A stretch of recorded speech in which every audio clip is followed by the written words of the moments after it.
Hello viewers, स्वागत है आप सभी का मेरे यूट्यूब चैनल स्कूल ट्यूशन गुरुजी में। आज हम बात करें कार्यपत्रक 27 की, जो कि 22 जनवरी के लिए जारी किया गया। कक्षा 8 का विज्ञान विषय कार्यपत्रक। यहाँ बच्चे अपना नाम लिखेंगे और यहाँ अपने कक्षा अध्यापक का नाम लिखेंगे। बच्चों, हमारा पाठ चल रहा है जंतुओं में जनन, और आज हम पढ़ेंगे जनन एक जैविक प्रक्रिया के बारे में। तो बच्चों, जब हम इसके बारे में पढ़ेंगे, जनन के बारे में पढ़ेंगे, तो हमें पता चलेगा कि दो प्रकार के जनन होते हैं। एक होता है लैंगिक जनन और एक दूसरा होता है अलैंगिक जनन।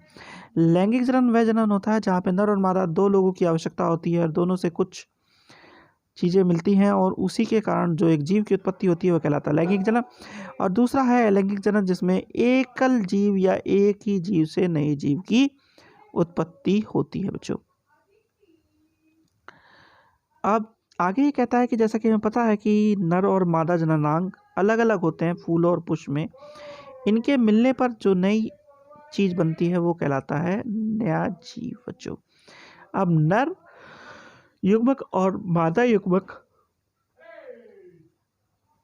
दोनों के दोनों अलग अलग चीजें बनाते हैं, यानी नर युग्मक शुक्राणु बनाता है और मादा युग्मक अंडाणु या डिंब बनाती है, और इन दोनों के मिलने पर युग्मंश बनता है और इसी से नया जीव बनता है। बच्चों, चलिए अब आगे बढ़ते हैं।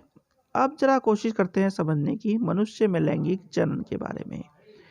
चलिए बच्चों, जब मनुष्य में लैंगिक जनन के बारे में बात करेंगे हम, तो पूरे जनन तंत्र को हम 3 भागों में विभाजित करते हैं। एक जोड़ा विक्षण, 2 शुक्राणु नलिकाएं और एक शीशन। तो विक्षण या शुक्राणु नर युग्म और टेस्टोस्टेरोन हार्मोन का उत्पादन करता है। ये विक्षण क्या करता है? शुक्राणु या टेस्टोस्टेरोन नाम के एक रासायनिक हार्मोन का उत्पादन करता है। लाखों शुक्राणु विक्षण द्वारा निर्मित होते हैं। ये एकल कोशिकीय की तरह होते हैं। लेकिन इनमें गुणसूत्रों की संख्या सामान्य कोशिकाओं से अधिक होती है। हालांकि शुक्राणुओं के आकार बहुत छोटे होते हैं। प्रत्येक में सिर, एक मध्य भाग और एक पूंछ होता है, यानी कि सिर, मध्य भाग और पूंछ होता है। ये इसके भाग हैं, और ये सांप की तरह आगे पीछे शुक्राणु को अंडे की ओर ले जाने के लिए है, यानी कि ये आगे पीछे होकर के गति करता है। उसके बाद क्या बच्चों, शुक्राणु को गर्भाशय और फिलिपिन ट्यूब तक पहुंचना ताकि युग्मन बनाने में के लिए डिंब के साथ निषेचन हो। इसके बाद निषेचन होता है और एक नए जीव का निर्माण होता है। बच्चों, तो बच्चों ये तो बात हुई आपकी पाठ की। अब जरा प्रश्नोत्तर देखते हैं। पहला प्रश्न है, जनन को परिभाषित करें। लैंगिक और अलैंगिक जनन के बीच अंतर लिखिए। तो जब नर और मादा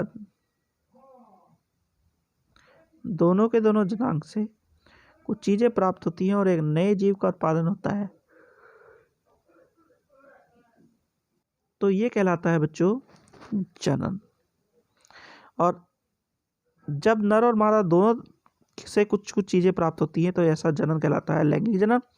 और जब केवल एक जीव से ही सारी आवश्यकताओं को पूरा करके नए जीव की प्राप्ति हो सकती हो, तो ऐसी जगह कहलाता है लैंगिक जनन। आगे बच्चों, लैंगिक जनन को परिभाषित करें। क्या ये पौधों में होता है? तो बच्चों हाँ, लैंगिक जनन 2 भागों को मिला के होता है, यानी नर और मादा। इन दोनों के मिलने पर नए जीव की उत्पत्ति होती है, और ये पौधों में होता है, क्योंकि हमने पिछली कक्षा में पढ़ा था कि ये पौधों में होता है, और आपकी कार्यपत्रक में अभी भी दिखाया गया कि पौधों में होता है। फिर है प्रश्न नंबर 3, नर जनन तंत्र का एक नामांकित आरेख बनाएं। तो करना क्या है बच्चों, आपको ये आरेख नर जनन तंत्र का बनाना है आपको।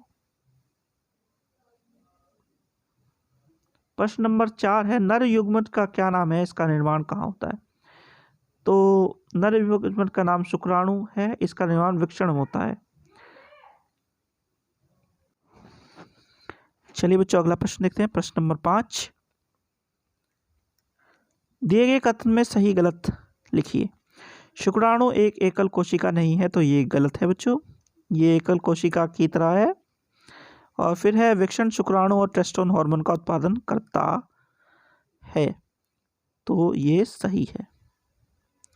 ठीक है बच्चों, तो बच्चों ये होगी आपकी कार्यपत्रक और वर्कशीट कंप्लीट। आशा करता हूँ आपको वीडियो अच्छी लगी होगी। अगर वीडियो अच्छी लगी हो तो चैनल को सब्सक्राइब करें, वीडियो को लाइक करें, शेयर करें। Thank you.